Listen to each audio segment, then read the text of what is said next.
Good morning, dear students. I myself Andy Joshi, and today I am going to teach you some sentences on on प्रोत्साहन, encouragement, and some sentences on सांत्वना means consolation. जब हम किसी व्यक्ति को प्रोत्साहित करते हैं या प्रोत्साहित करना चाहते हैं, उसको प्रोत्साहन देना चाहते हैं, तो किस प्रकार हमको किन वाक्यों का प्रयोग करना चाहिए. So these sentences are: विश्वास रखिए, रेस्ट अस्योर्ड. चिंता मत करो, स्टॉप वरिंग.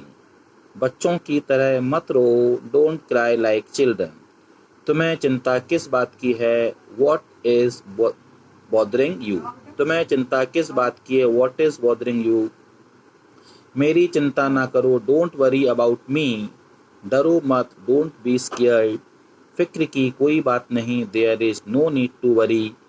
मुझे इसकी परवाह नहीं, I am not bothered about it. कोई कठिनाई हो तो पूछिए, you can ask if there is any difficulty. जिस चीज़ की ज़रूरत पड़े वह ले लेना, take whatever you need. आप फिजूल परेशान हो रहे हैं, यू आर अननेसेसरीली वरीड. मुझे आप पर गर्व है, I am proud of you. हिचकिचाओ नहीं, डोंट हेजिटेट. कोई हर्ज नहीं, इट डजेंट मैटर.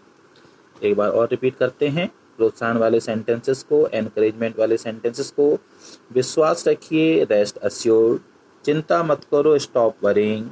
बच्चों की तरह मत रो, डोंट क्राई लाइक चिल्ड्रन. तुम्हें चिंता किस बात की है, व्हाट इज बॉदरिंग यू. मेरी चिंता मत करो, डोंट वरी अबाउट मी. डरो मत, डोंट बी स्केयर्ड. फिक्र की कोई बात नहीं, there is no need to worry. मुझे इसकी परवाह नहीं, I am not bothered about it. कोई कठिनाई हो तो पूछिए, you can ask me if there is any difficulty. जिस चीज़ की ज़रूरत पड़े वह ले लेना, take whatever you need. आप फिजूल परेशान हो रहे हैं, यू आर अननेसेसरीली वरीड. मुझे आप पर गर्व है, I am proud of you. हिचकिचाओ नहीं, डोंट हेजिटेट. कोई हर्ज नहीं, it doesn't matter. Now some sentences on सांत्वना मीन्स कंसोलेशन. जब हम किसी को सांत्वना प्रदान करते हैं. बड़े अफसोस की बात है, it's a pity, it's very sad. बड़े अफसोस की बात है, it's a pity, it's very sad. उसे सांत्वना दो, कंसोल हिम.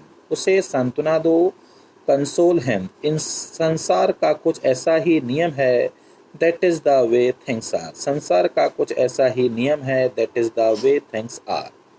ईश्वर की यही इच्छा थी, इट वॉज गॉड्स विल. ईश्वर की यही इच्छा थी, इट वॉज गॉड्स विल. जिस कष्ट का इलाज नहीं हो सकता उसे सहना ही पड़ता है. What can not be cured must be endured. जिस कष्ट का इलाज नहीं हो सकता उसे सहना ही पड़ता है. What can not be cured must be endured. ईश्वर पर भरोसा रखो, संकट टल जाएगा. Have faith in God, misfortune will pass. ईश्वर पर भरोसा रखो, संकट टल जाएगा. Have faith in God, misfortune will pass. ईश्वर तुम्हें इस गहरे धक्के को सहन करने की शक्ति दे. May God give you strength to bear this terrible blow. May God give you strength to bear this terrible blow. हम अपनी संवेदना प्रकट करते हैं. We offer our condolences. हम अपनी संवेदना प्रकट करते हैं. We offer our condolences. हम उसके पिता के देहांत पर दुखी हैं. We are deeply grieved at the death of a father. हम उसके पिता के देहांत पर बेहद दुखी हैं. We are deeply grieved at the death of a father. Dear students, use these sentences on your daily conversation with your friends, with your family members, and it will help to improve your English conversation. So please use these sentences on your daily conversation. No need write these sentences in your notebook. In sentences को notebook में लिखने की आवश्यकता नहीं है. Have a nice day. Bye bye. It's all for today.